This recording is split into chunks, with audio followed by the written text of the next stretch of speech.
Hello, everyone. Welcome to this episode of Humanize Automation. I am Dr. Jill Schiffelbein, and I am so thrilled today to be joined by my guest, who is not just a brilliant person in many ways, which you're about to hear about, but he's also my business partner in one of my businesses, Render. Today's guest is Jon Tota, and his background is phenomenal, especially when it comes to different ways to advance technology to meet human needs and the way humans consume content. He started way early in the online video streaming phase, built an essentially video streaming learning management company that he then very successfully sold, and is the co-founder and CEO of Render, a startup now specializing in digital likeness. And what I love about Jon and why I asked him to be on this podcast in particular is when it comes to how we can humanize automation, there's not much more human in the digital and technical space than your own likeness being part of that conversation. And he is someone who had the forethought, along with his co-founder, Moki Goyal, to start thinking of ways that we can now add likeness to video outputs. And I think you're going to love this conversation today. So welcome, Jon, to Humanize Automation. Well, thank you for having me. I'm honored to be your first guest, and I'm excited to have this conversation. And it's always fun when you have your first guest as a host who has recorded and produced literally thousands of podcast episodes. So zero pressure on you, Jill, zero pressure. Yes. Well, you know what? I always know when I was a host myself, and I don't do it much anymore, but my listeners always said that I seemed the least interested when it was someone I knew. So hopefully I don't bore you today. Oh, I doubt that's going to happen, but challenge accepted. We're going to roll with that now. So, Jon, you have such a cool background, but really what I want to know before we dive into this conversation, and I think is good for all the listeners to know, is what's kind of the lens you bring to the conversation on humanizing automation? Yeah. So for me, and you know me well, I'm very tunnel focused on what we're into at the moment, and avatars are really everything for us. And so I think the lens for humanizing automation for me would always be through that perspective of what you could do with avatars, how you could increase productivity by using them. So I think, yeah, for me, synthetic media and how that could be leveraged at least to generate productivity as opposed to just being a novelty, I think is my lens for the most case. No, I think that's good. And I think so much of this generative AI space and all these new tools are coming out.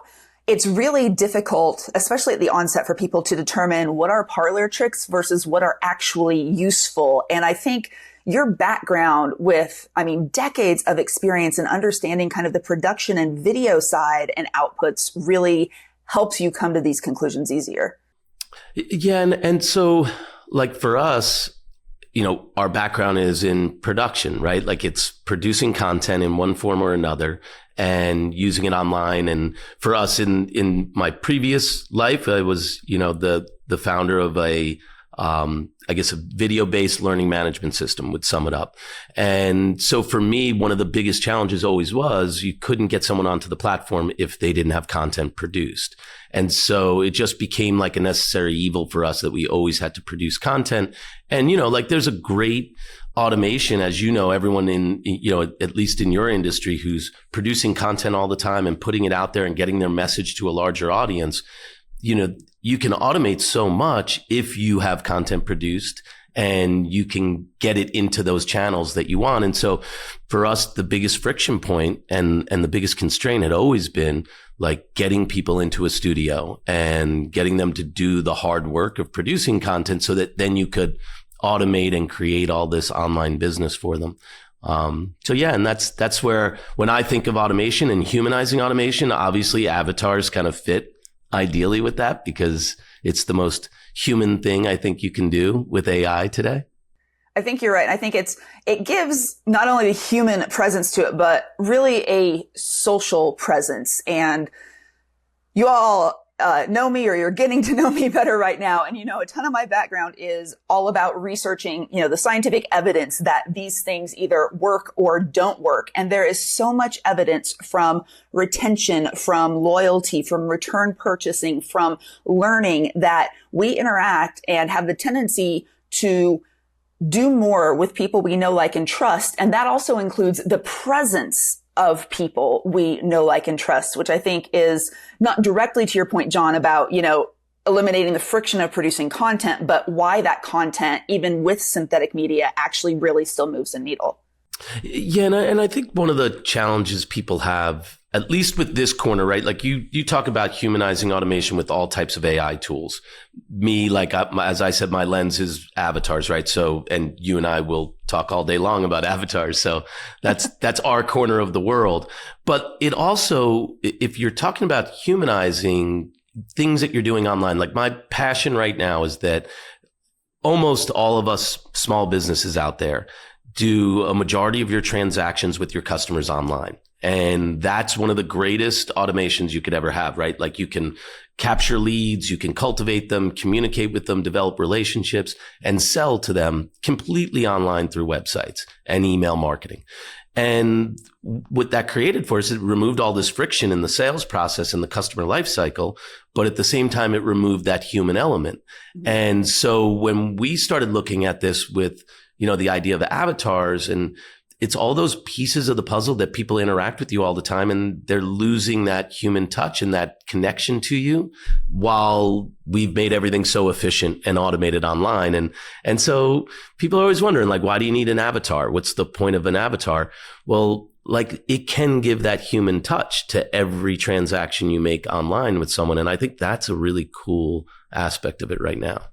And I think it's so cool because right now it's still new enough. The market is not saturated enough that if you're a business that can invest in this type of communicative technology, it's really setting you apart from your competition. But I want to really dive into this and rewind with you a little bit, because I've known you since, it was like 2015 when we met for the first time at an event for professional speakers. It was in Washington, D.C. And the next month, I'm bullying my way into your office in New York City telling you, like, hey, video management for learning platform, I have value I can add. Let's find a way to collaborate. And, fast forward, 8 years from there, and we're business partners.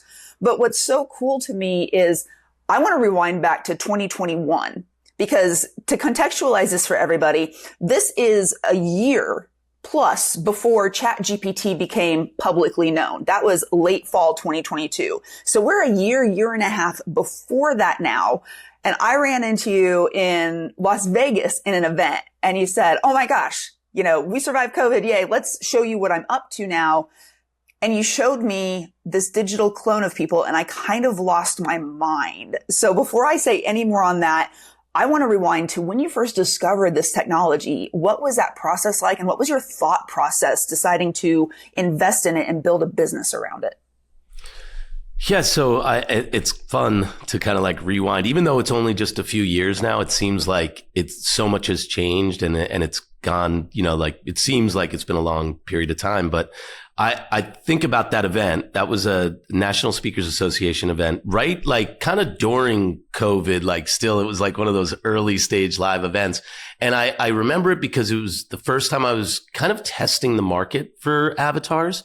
And it was, by the way, like one of the worst presentations or like booth exhibits ever, because I had just a big screen up there with my avatar, and I wore the same shirt at the event that the avatar was wearing. And so everyone's walking by like, why are you just playing videos of yourself on the screen behind you? There's like no purpose to it. And when people like you figured out that that wasn't actually me and it was an avatar, it was like, wow, like, and if you remember, like, the technology wasn't even that great back then. And I think, when I go back to, even just a few years ago, it's really that same piece of the puzzle for us, that it was always so difficult to get content produced. And we had started this originally with little cartoon characters that we would design and then map people's voices to them. And they were just like really not very interested in that. It wasn't lifelike enough. And then when we started to see photorealistic avatars, that were generated by, like, we go into the studio, we shoot a certain amount of video footage, we capture voice recordings, and then we use all of that content and data that we've captured, and we use it to train, an avatar on an AI model. And then what comes out on the other side is something that can be controlled by script or an audio file, and it looks like you delivering that video yourself. And so you can imagine all the productivity capabilities that you would just immediately think of. And I thought of them, but my audience and my customer base, they were not large corporations. They were authors, professional speakers, thought leaders, and they were like, well, I don't want to use a stock avatar. And that was really what the industry was building on in at that date. And you would never, and like you're a perfect example, you would never have a stock avatar speak to your customers for you. You might let it do training at a large corporation in multiple different languages, and that's a great use case. But for the people I was talking to, we just loved this idea. And it was very early stage because they were just doing stock avatars at that time. So even when you think back of your very first avatar that you did with us, that was like probably one of the first, couple hundred avatars in the world that people had done at that point, and it's like, it was very experimental. And I just love this idea that you could clone somebody believably and be able to put them in more places and create more efficiencies that way. And then, it's gone in a lot of different ways since then. I think it's so funny, and I will make sure this video gets linked, everybody, but I will never forget, it was October 2021. I flew up to Burlington, Vermont to come into the studio to be captured, to be cloned. And my mind was spinning, not only through the process, which, was a little awkward because you're like, wait, stand kind of still. And clearly I am a little animated here. And, you go through it with what the technology is capable of. And then I remember, because I do a lot of content and I was on camera, you just said, I'm going to let the camera roll. If you want to riff on anything and talk about it, we're just going to play. And there's a video that we have, one of the first videos, like as a company, that was produced with the actual human talking to their avatar. And so what's really fun about that, one, you can look at it, it's from 2021. So the technology is much better now. But I remember the conversation we had that day, Jon, and I said, oh my God, like when we can get this all synced up, because my mind's thinking in systems where we can take, personalized data and do it like that mail merge that we used to do for like Christmas card labels growing up in the 80s and 90s. If you remember that, in Microsoft Word and having to format that crap out. Like, I'm like, wow, if we can do a mail merge for scripts, like it's going to be cool one day. And that one day is now here. And to me, this is like getting to the pinnacle of what is capable right now in the automation space. Yeah. And you mentioned scripts, and like, it makes me think, like, if I go way back, right? Like before any of this, I started as a screenwriter, and I only got into like producing online education content because I didn't really make it as a feature length screenwriter, right? But I always loved the idea of working off of a script because I'm a writer at heart. And so it had always been a challenge for me because we worked with a lot of professional speakers, and like on stage, your material, just roll the cameras and I'm going to get it perfect every time. And that would make me so anxious on set. I'll be like, no, let's put it on the teleprompter. Just read what's on the script, stick to the script. And every editor out there who's listening would thank me for this because it's a nightmare to edit without a teleprompter script. So so many of the solutions that we had developed over the years kind of always started with that, where like we wanted to start from a script and try as much as possible to keep people to that because it made everything more efficient as we went down the line. And so this idea that like, and what you're talking about too, is like when we first started looking at this, and you were one of like the very first avatars we produced, and it's like, okay, well, this is cool. And now you're feeding it scripts. And then for me, the creativity in this space now is, well, this is a medium that's driven by the script. So if you're a writer, if you love controlling content, like by the words on the page, an avatar is like one of the greatest tools you could ever have because it will deliver that script more accurately, more perfectly than you will ever do. And I know a lot of our clients today complain that their avatar is not as human-like as them. It's not as animated. It's not as expressive, but like newsflash, like within 6 months, avatars are going to have expressions all over the place. They can gesture based on what's in the script. Like that is like a reality of like where the technology, not a year or two from, it's like where it is now.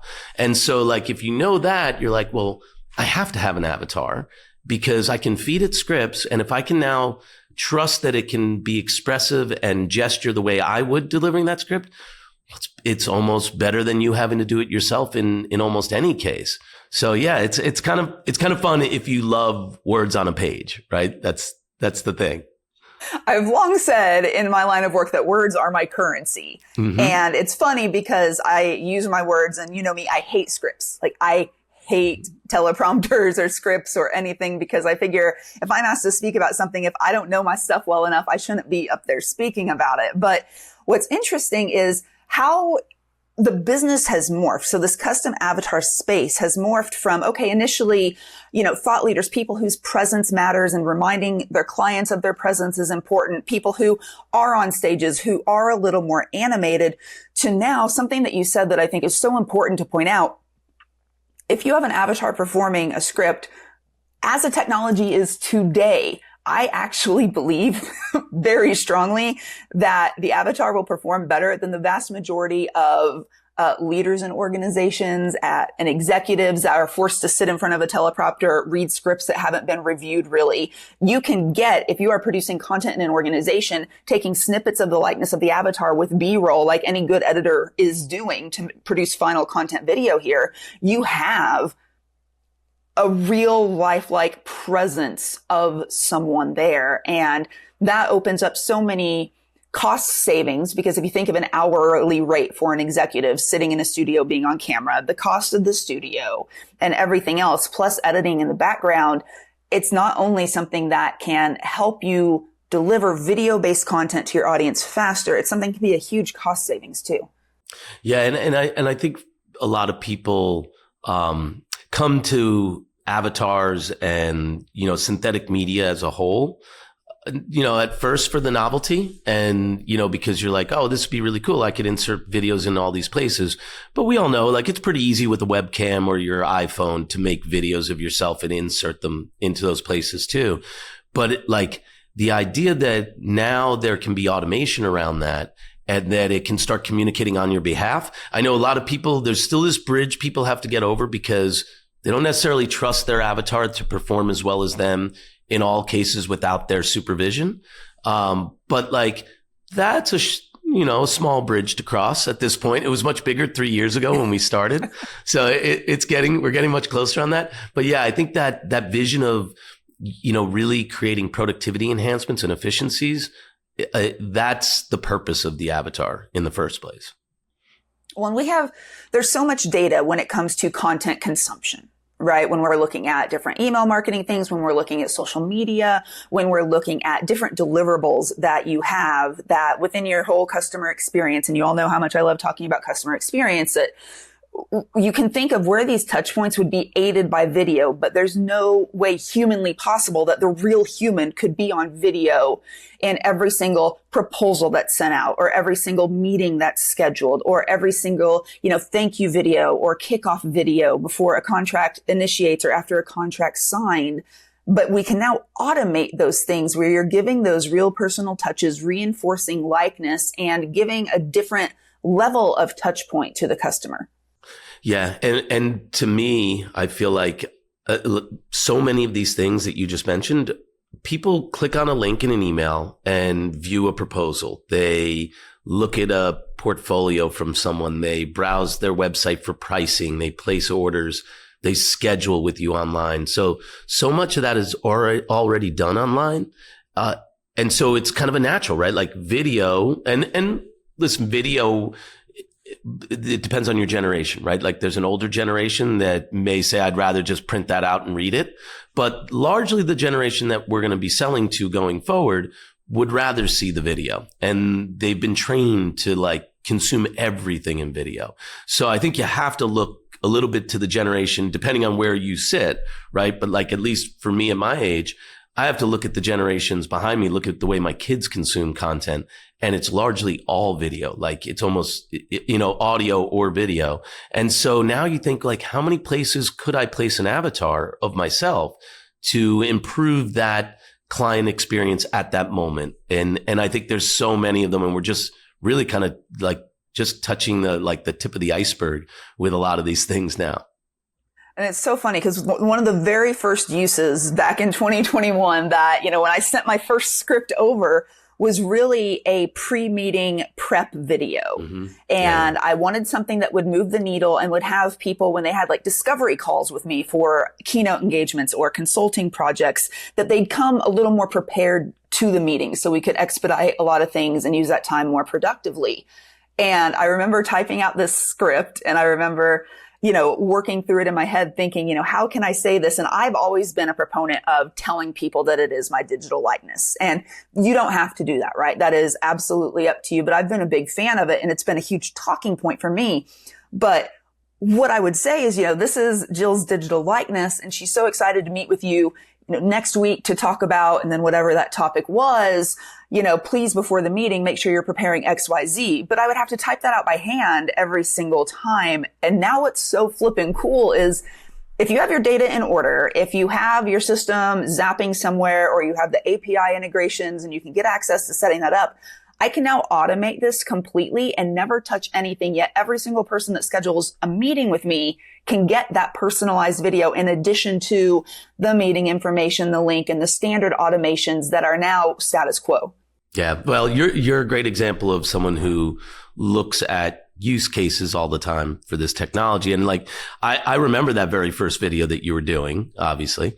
And I even remember, I don't know, maybe it was when you were visiting Vermont not that long ago that you did a whole training piece on how people could implement avatar videos into, I think it was a Calendly like invitation or something, right? Yeah. Right. And I remember like when we were talking about it, it was like, wow, that's really cool. But like, that's a preset video, and there's still a lot of friction there because you got to make that video, and it's not personalized. It doesn't add any additional value. It's just like, it's a nice human element to add to that. And I remember you and I were talking about it, and it's like, yeah, well, this would be way cooler if the stuff I entered into that Calendly form could actually be used and repurposed in that script to give me something I could actually prepare for in that meeting. And so like, that's a great example. Like, I watch users like you and the things you're trying to do. And then I go back to product development with Moki, my co-founder. And I say, hey, like if we could just figure out a way like to pull that stuff. And we live in a world now that largely, and for anybody who's listening who's not very technical, the world of all these internet-based, cloud-based applications is really driven by API connections between all these applications. If you think back, Salesforce was really the one who started all of this, where you'd have a marketplace of apps and you could integrate them. And they were brilliant because they were like, well, we don't need to build everything into the application. We could pull it in. And now you've gone like supercharged in that direction, particularly with AI services on top of, traditional API connections. And you can build an application that pulls so many efficiencies and data points from different places. And so like schedulers, to me, that's like one of the greatest things to automate with AI and avatars, because we do it all day long, every day. And it's largely a functional type process, but it could be more useful. It could prepare people in a better way. So yeah, I think it's like a logical thing to automate. And yeah, you've given me probably, 5 or 6 of those ideas in the last few months. And it's just understanding how the technology can now do all of that because of the way it's so integrated into the different tools we use online every day.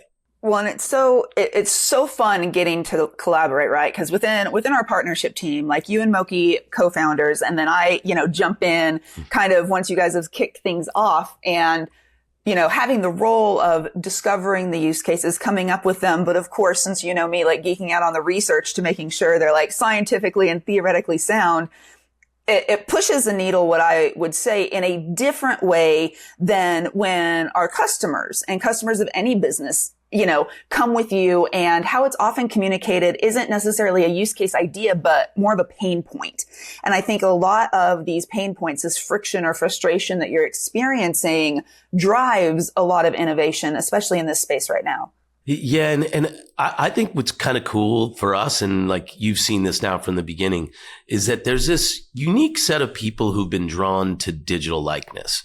And, like that's how it's funny. I say it all the time, and we say that terminology all the time. And people who don't live in this world, they're like, what do you mean? And how is that different than an avatar? And so when we talk about avatars, right, that's like a technical piece of the puzzle. It is the visual representation of you where you can capture that. Usually today it's done with video footage. You could do it with a photo as well. But essentially it's some capture visual, representation of you. Then there's your voice clone. And for anyone who knows, like the voice, I think is the harder piece of the puzzle.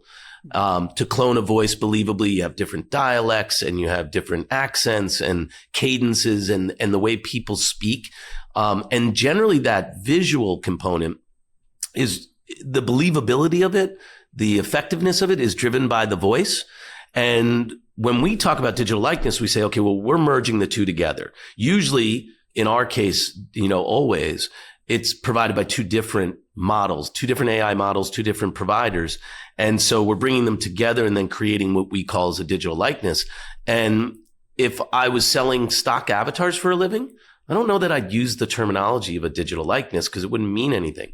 But for our people, they get it, right? Like the goal of all of this technology, avatars, voice clones, and all the stuff you see people talking about, it's just to replicate yourself. And then to open up all these opportunities of ways that you could use a digital version of you more effectively. And so like for us, it's so cool. And I think you attract a lot of our best users because they are so passionate about this idea that they have a digital likeness.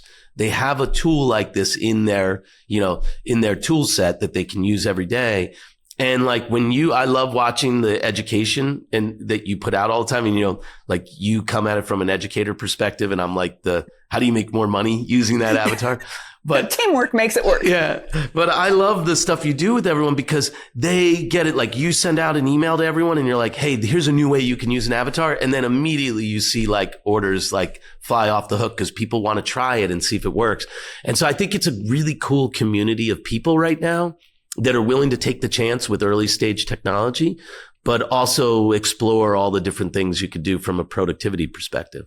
And I think it's so cool because for me, like intuitively, when I saw the technology, it was the first communicative technology since Zoom when I started using it back in like 2015, 2016, that I got super excited about. I'm like, oh, I have this feeling in my gut. I need to explore it and see what it is. And so as you well know, Jon, and some of you listening may know this, I decided to get a doctorate and actually focus completely on studying the efficacy of these, I call them hyper-realistic avatars, because in the academic literature, you have to make up cool names for things like that. So these hyper-realistic avatars, and to my real human self's ego, demise here, on a 2-minute informational video, there was no difference in learning from my avatar performing the exact same script that me as a human performed.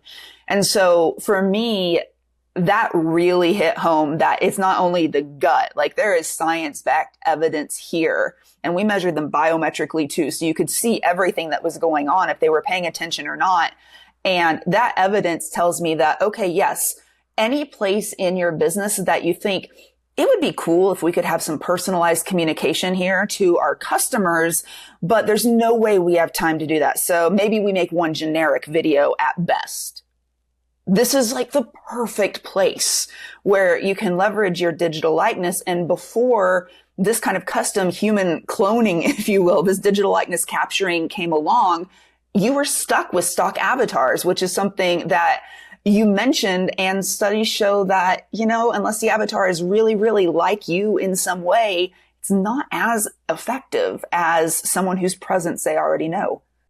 Yeah, and there's like a different use case for stock avatars. I was just talking to a prospect, and they're kind of like looking at both avenues, and I'm like, they're not mutually exclusive, right? Like you could be doing both in different places in your business. And there's definitely a purpose for them. But, largely, and it's never a knock on stock avatars because our best partners in this space are the largest stock avatar providers because they're all the ones with the best AI models to create custom avatars. So they're our best partners. And my only knock on a stock avatar is the fact that by its existence, it has to be able to deliver believably for thousands and thousands of different customers who write in a different voice, different language, different style content. And that avatar's got to be restricted to a certain extent as far as how much it can gesture, how much expression it can have, how happy it can be, because you have a lawyer inputting legal documentation, a doctor putting in, medical advice, and then someone writing birthday greetings, and so that same avatar is being stretched quite a bit. So I always say to people, you can definitely play around with stock avatars, and a lot of them even give that kind of stuff away for free now. But then, like, if you really want to invest in this space, you want to clone yourself, because the most efficiencies you're going to create are when you can put yourself in more locations to do more things for your customers. That's, from our perspective, at least. Well, and I think I make this joke a lot on stage, and it's a little saucy, if you will. And this is, again, not knocking the stock avatar space at all, because there is absolutely a time and a place for it. And especially, we know in training and learning, these avatars are successful in helping learners meet educational goals. And that's where really kind of some of the industry all started. But I say it's much like a stock photo, right? That you can go download and then use royalty free on your website. The likelihood that someone may have run into that photo before can influence how they are viewing your message. And so I'm always like, you never know where your stock avatar has been. And so it's really, how are people responding to that? Because there is something in our brain that if we see a stimulus that we recognize from another context, there's dissonance, right? There's a gap between, wait, that was here, now it's here. And we have to reconcile it before we can get back on board with what's happening in that present message. And so I think what you said about they're not exclusive, I think some of the coolest videos we've put together for people are bigger brands where they want to retain a brand message. So again, back to your scripting, like the power of the script. We have this brand message, but we know it's best delivered in local voices. And then maybe there's some technical training on that too. And that's when a perfect stock avatar can come in and handle some of that nuance. And I think those outputs are really fabulous. Yeah. And I think what you do see too with this technology is that stock avatars tend to get the new capabilities first, because that's where they're putting the most of their investment in these models, because their largest customers are going to be using those stock avatars at high volume. And so it's kind of cool because you can see stock avatars gradually getting better in their performance. And you know that technology is coming, because normally, shortly after then it's released to what we do on the custom side. And like we right now are capturing footage for more expressions and for gestures, which I think are like the coolest thing an avatar will be able to do. But what's interesting, and I think for people who don't see, people see the avatar output, but they don't see the work that goes into creating that baseline avatar. The studio, and I'm like a studio geek, right? Like that's what I love. I love producing content. I'd love to be in the studio all the time, but this business model of being able to scale with avatars is so much cooler and more interesting. But at heart, I love working with studios. And I think what's kind of neat about this is that it's like garbage in, garbage out, like any type of like database, or development that you might do. Like if you don't capture great footage, if you don't really get a good performance out of the talent, that is going to show in the avatar. And so I think a lot of people see the quick and easy way to get like an instant avatar to take a photo and have it talk and all of that. And that's fun to play with. But if you're going to like depend on it to communicate on your behalf, you want it to look and sound, more perfect than you on your days. I know what's your slogan? My avatar wakes up this way, right? Yeah, my avatar wakes up like this. Even this isn't even full makeup and hair, but this takes work. I did not wake up like this, but my avatar, she's great. I know. If you only have to do hair and makeup once in the studio, you look perfect, you're lit perfectly, great audio. Like that is the perfect setting for an avatar. Like if you're going to do high volume video, like you're not going to invest in producing at that quality all the time. And so I do think there's this cool aspect to avatars that for me, the innovation right now, I think the technology of a visual avatar, the way they're created is somewhat commoditized. Like most of the avatar providers do it in a similar way. They're playing around with what they can do on the other end of that, like we do with the script. And that's pretty cool. But it really still comes back to like, if you shoot great footage in a studio, if you capture someone who truly expresses and gestures the right way, like the possibilities for that avatar are like limitless, which is really fun. And it's amazing now that even without gesture specific, like machine learning models perfected, right? Because they're not perfected yet. And that's something that, we can have systems where you code like right hand up or left hand up or something like that, right? We're getting closer to things like that, or inserting a different type of gesture and tagging it to a certain, piece of the footage. But as machine learning gets more advanced and has more data to feed into it, you're going to be able to get gestures based on context. And I don't know if that's 6 months, 12 months, 18 months away.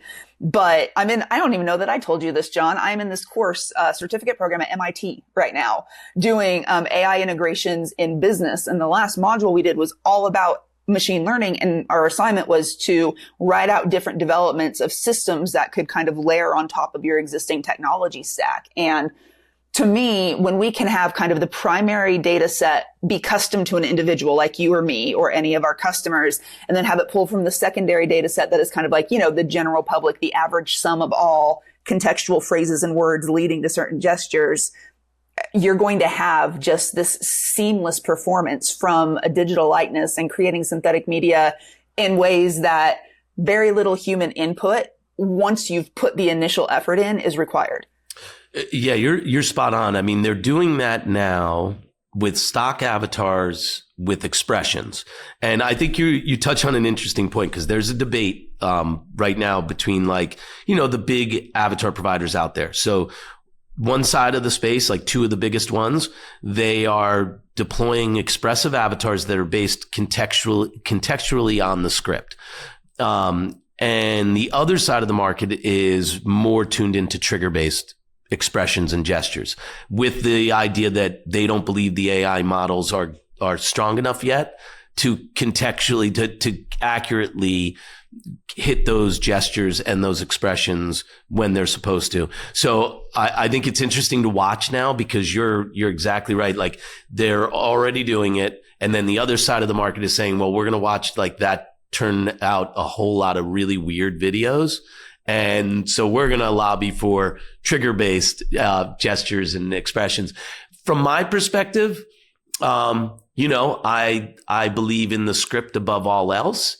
So I would love to think that the model will accurately get it off of the context. And I think it will at some point. Mm-hmm. But even me being able to trigger the gestures in my avatar is like cool enough in some ways right now.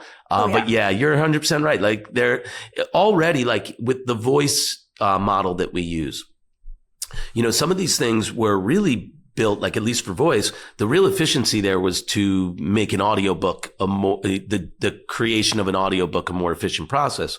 So if you write in prose the way you would write with an audiobook, and it says, "I happily exclaimed," and then in quotes, the line, it will actually happily exclaim that quote. But you can't actually write that in your scripts that you're using for business purposes, because you'd say, "I'm very excited as a sales representative to explain to you this offer." And it would actually emote at a higher level. You just don't write that way.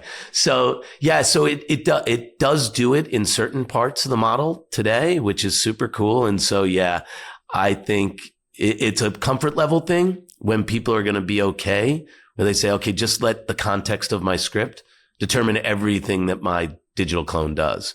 But that's where it's headed.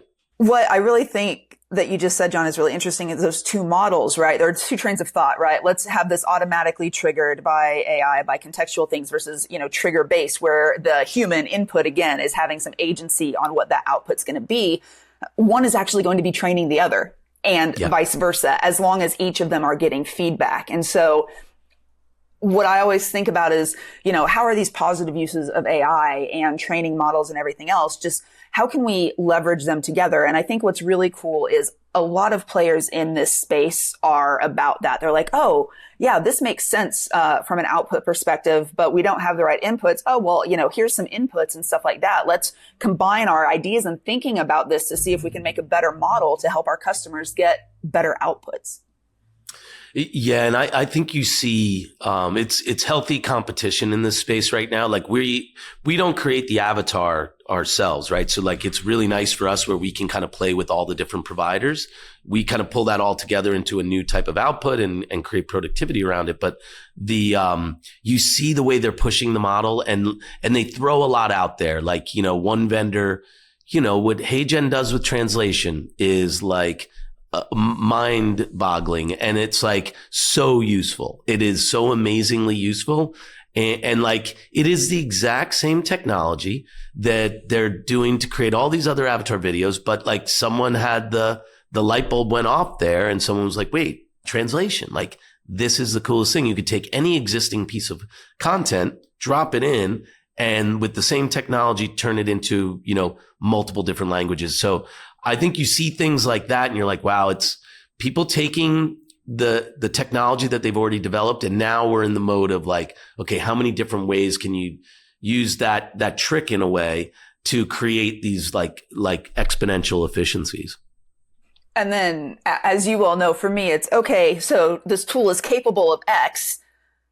I'm not just going to use it because it's capable of X. I need to strategically think about where X fits within my whole customer life cycle. And I always tell people that, yes, like even when I'm talking to them about what we do in creating custom avatar, I'm like, I really want you to have one, but you're not ready yet because you haven't thought strategically through enough how you are going to leverage this in the smartest way. And when you get your avatar, I want you to hit the ground running with it. I don't want you sitting on it for 6 months, not really working with it because you hadn't thought out strategically what outputs are going to be the most beneficial to your business. Yeah. And I think for a lot of people, and this is why the education in this space is really important. I love, like, we've done a lot of these learning events where you can educate people on it, and people who were totally scared, didn't want anything to do with it, they sit through a presentation like yours and you become more comfortable with it. You trust the technology and the people who deliver it. And that's a big piece of it. And then you start to see these things that you could do. And that I think we're at the stage now where people are seeing it enough that they know, maybe not everyone, but a certain, portion of the world knows that this technology is here and it's capable. But now it's so much about education, like really teaching people, like, here's the places where it's going to add value, and here are the places where it's just a novelty. And yeah, I think that's the fun part of it too, because soon, it's like in my last company, Knowledge Link, was a streaming video training platform. And when we launched it, it was like 2004. So before YouTube came out. And like, it was a very hard sales pitch to pitch streaming video to like insurance companies back then. And like, it never worked. It was like, you could only do the demonstration at like certain times a day when no one at the home office was using the internet. And there was always someone with a bag full of DVDs to try and knock you off your perch. So, like, you look at this, and YouTube came out a couple of years after, and then all of a sudden the technology took off, the market like understood what it was. And then we were just doing training in the same format, but now they're like, hey, I see my kids watching everything on YouTube, and I do my own research on YouTube and things like that. So why wouldn't I get my insurance training in that same format? And so I think we're kind of in a same point here with this technology, where you want to see these big providers have a lot of success in the innovation and the promotion they do around avatars, because they can reach a wider range of people. We're in this niche space where we're helping people clone themselves and then use it in very productive and strategic ways.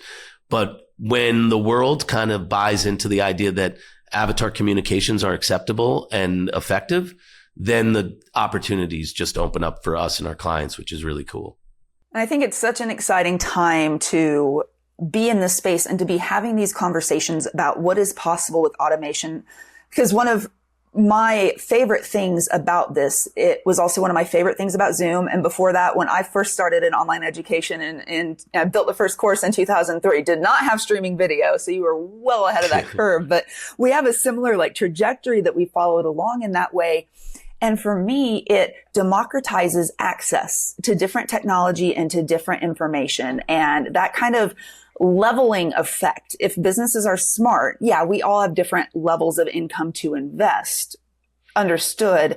But the technology and the automations and providing exceptional customer experiences at scale is now possible for even the small businesses if you're leveraging AI, generative AI, synthetic media in smart ways. And that is where these conversations of automation just really geek me out. And I see so much human potential there.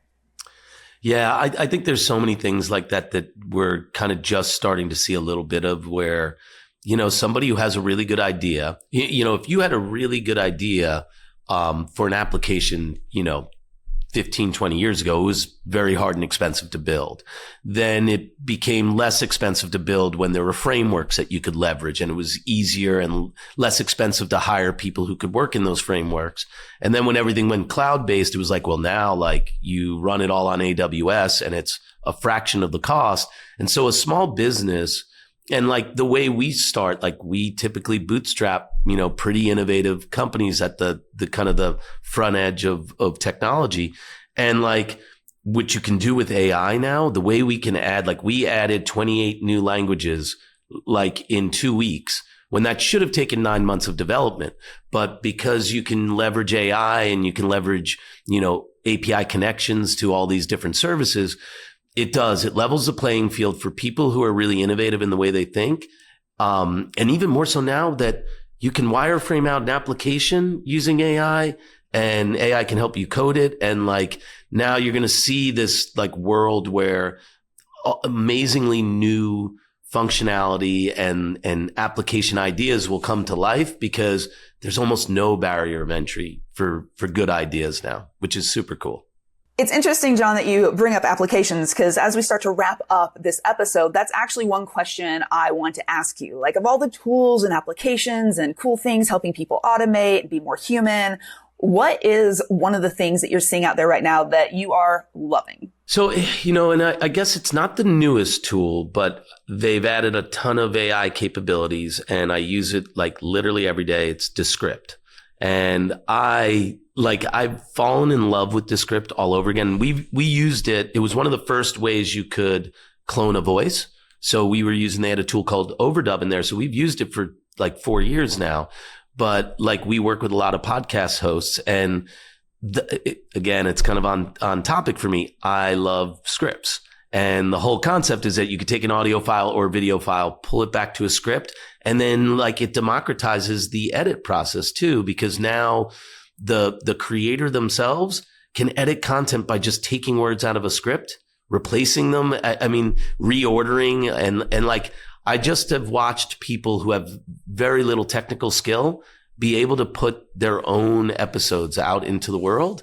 And all they use is a tool like Descript. So like, I'm just a huge fan of it because I've seen people who would have never like tried to do this on their own. Once you take an audio or video file and turn it back into the script that it should be, it's great. It's super. So if anyone doesn't know it, Descript, it's a super cool tool. And I can't say enough good things about like the AI capabilities that they just put into it. And it's so cool. And I love that you shared something that has actually been around for a while, but has made leaps and bounds advancements in, the recent past. And I think that's something a lot of tools are looking to do now. And as we wrap up what we're talking about here today, Jon, thank you so much for coming on the show, for being with me and geeking me out. And I know this is something we can talk about for not only hours and hours, but days and days. Is there any final thought you want to leave with the listeners today?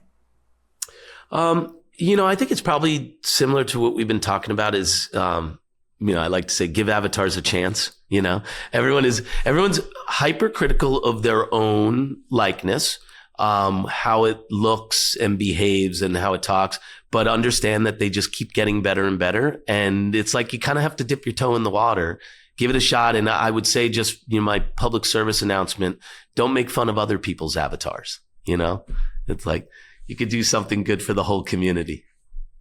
Be kind, right? Be kind. Yeah, be kind to avatars have feelings too. Yes. That's amazing. Well, Jon, thank you again so much for being here. Anyone who wants to learn more about Jon, his awesome history, startup success turned into businesses sold, successful entrepreneurship all around, and of course what he's up to now, check out the information for the show for all of the links. And we will see you all again next time for another episode of Humanize Automation.